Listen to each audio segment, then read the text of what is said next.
On va faire un petit clap? Ouais. Focus épisode 1, première prise, 8ème essai. Allez, va t'asseoir l'artiste. Bon les refs, on va essayer d'aller au plus vite aujourd'hui. Vous l'avez vu dans le titre, on va parler de deux œuvres que j'apprécie beaucoup pour essayer d'en dégager une espèce de synthèse du cinéma. Alors oui, pour ceux qui s'en souviennent, on l'avait déjà fait, à l'époque sur une autre chaîne, paix à son âme. Mais bon, aujourd'hui, tout a changé. On a un nouveau setup, nouveau décor. Paraîtrait même que l'un d'entre nous touche un salaire, et ça, putain... Enfin bref, bienvenue dans Focus, enfin une émission qui parle de vraie culture, présentée par quelqu'un qui ressemble pas à un rat.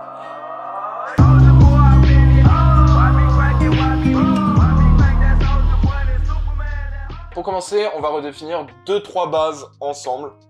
Qu'est-ce que le genre au cinéma? Alors je suppose que c'est quand même acquis pour la plupart d'entre vous, parce que sinon, pourquoi vous nous regardez? Genre on est une émission de cinéma, enfin... D'ailleurs, abonnez-vous. Non mais c'est l'archuma là, à chaque fois que je vais voir la chaîne, on est 16 abonnés, ça me rend malade. Abonnez-vous putain, pouce bleu, commentaire, SO l'algorithme, enculé. Bref, même si tout le monde sait ce qu'est le genre au cinéma, un petit rappel ça peut pas faire de mal. Et puis vraiment j'en ai besoin pour la suite, hein, donc sinon je peux pas avancer. Bon en fait je vous prends en otage. C'est une prise d'otage, on va parler de ce qu'est le genre au cinéma. Donc avant toute chose, petit disclaimer, je suis pas un expert, je peux dire de la grosse D, voilà. Corrigez-moi dans les commentaires. Corrigez-moi dans les commentaires. SO l'algorithme, enculé. Au cinéma comme en littérature, on classe les œuvres en fonction du genre. Donc le genre cinématographique, c'est une classification du cinéma. Pour la faire simple, on va prendre plusieurs films qui ont des codes similaires. Par exemple, des films qui se passent dans l'Ouest américain avec des guns, et on va le mettre dans une classification qu'on va appeler le western. C'est en gros mettre une étiquette sur un film. Si l'histoire se place dans un futur, c'est de la science-fiction. Eh, c'est que t'es malin, toi. Big brain. Si ça fait peur, c'est de l'horreur. Oh putain. Alors ça n'a pas toujours existé, mais on va dire que l'histoire du genre ciné va pas trop nous intéresser, donc je vous conseille d'aller voir des vidéos sur internet, j'en mettrai peut-être quelques-unes en description, mais je pense que même ton vieux daron est mieux renseigné que moi en fait. On va le chercher là. Je suis sûr qu'il boit sa bière, comme ça là. Nous, ce qu'il faut qu'on sache, c'est qu'aujourd'hui, chaque film a son étiquette, même les plus anciens, ce qui va permettre au spectateur de savoir ce qu'il va voir, tout simplement. D'ailleurs, je suis sûr que derrière votre écran, la plupart d'entre vous ont leur genre préféré, que ce soit horreur, action, aventure. Moi, personnellement, c'est les films institutionnels, putain. Je me tape de ces bars devant des films de mariage et d'entreprise la dernière fois. Je vous raconte pas, c'était le mariage de Mireille et de Mathieu. Tu l'as, Mireille et Mathieu. En plus d'aider les spectateurs, ça va permettre à certains cinéastes de pouvoir savoir où est-ce qu'ils vont à la création d'un projet. Et ça, c'est cool. Voilà, maintenant vous avez une sorte de base. Sachez que je vous ai également évité le cinéma de genre. Mais si ça vous intéresse, n'hésitez pas à nous le dire en commentaire. Peut-être que je pourrais vous en parler dans une future vidéo. SO le référencement, l'algorithme, tout ça. Donc maintenant que vous avez les bases pour le genre, on va pouvoir enfin passer au film que j'ai sélectionné pour cette émission. C'est lui. La Abuela, film d'horreur encensé au festival de Gérardmer de cette année, meilleur festival de tous les temps, et je dis pas du tout ça parce qu'on y est allé cette année. Et dans la peau de John Malkovich, comédie dramatique réalisée par Spike Jonze, ce pur génie qui accouchera en 2017 de Her, un des meilleurs films romantiques que j'ai jamais vu.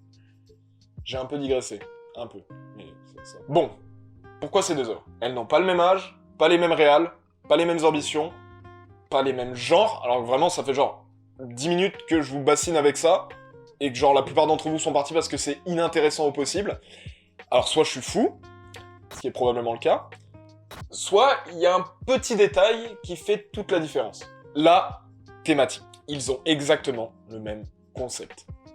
Enfin, chacun raconté avec un genre différent. Pour vous la faire plus simple, on va faire un petit résumé des deux œuvres pour que vous vous rendiez vraiment compte de ce que c'est. Alors là, voilà, pour faire vite, c'est l'histoire d'une grand-mère qui est pas très cool, qui décide du jour au lendemain de prendre possession de sa petite fille, comme ça, avec des aides de petits rituels sataniques, sympa comme tout. On n'a pas les mêmes grand-mères, hein, parce que moi, la mienne est complètement morte. Alors, petite anecdote, voilà, je savais pas trop où la placer, mais avec Antoine, récemment, on a vu la quadrilogie REC, voilà, et je vais tout de suite vous laisser avec lui qui vous parle du 3e épisode.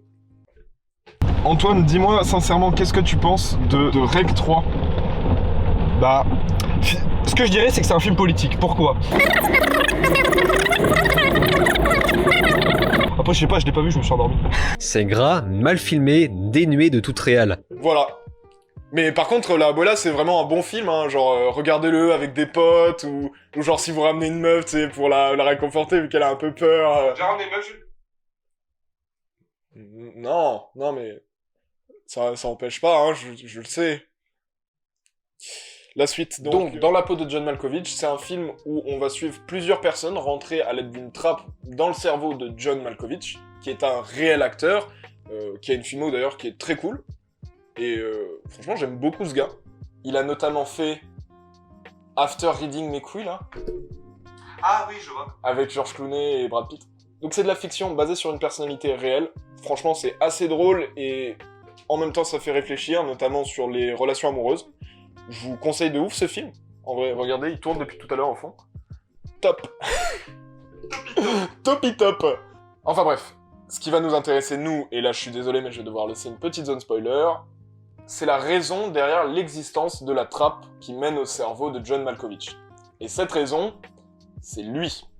I want to feel Floris's naked thighs next to mine.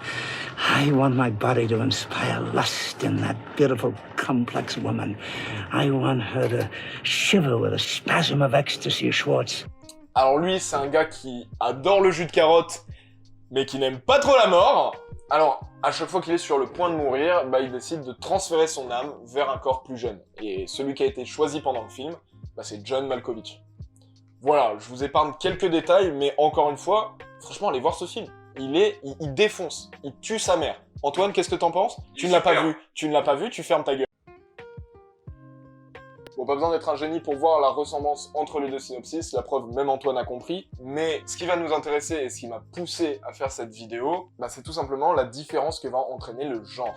Parce que si Dans la peau de John Malkovich va nous faire rire et va nous faire réfléchir sur des questions identitaires ou sur les relations amoureuses, par des mises en scène souvent burlesques et décalées, de l'autre côté, La Abuela va utiliser des codes d'horreur pour rendre ce concept de rentrer dans le corps de quelqu'un super glauque. En plus de ça, ça utilise la vieillesse, un truc que je déteste par-dessus tout dans les films d'horreur, voilà. N'allez jamais dans un EHPAD. Tes potes, c'est un train fantôme. Je me suis fait agresser 2 fois, on m'a volé mon portefeuille. Enfin bref, je vais pas vraiment vous faire de conclusion, vous avez à peu près compris l'idée, mais ce qui est vraiment intéressant et qu'on peut noter, c'est que chaque petit détail du cinéma, même les plus insignifiants comme le genre cinématographique, peut complètement renverser un film.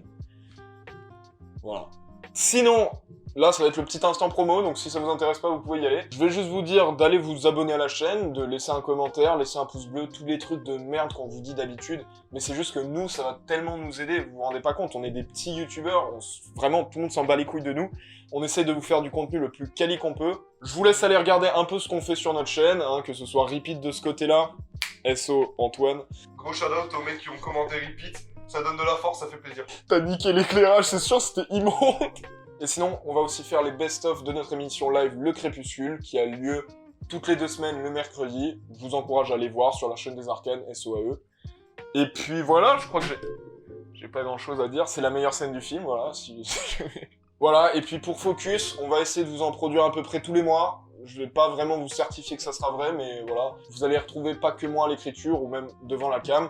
On va essayer un peu de varier. C'est une émission ciné qui va durer entre 5, 15, 20 minutes.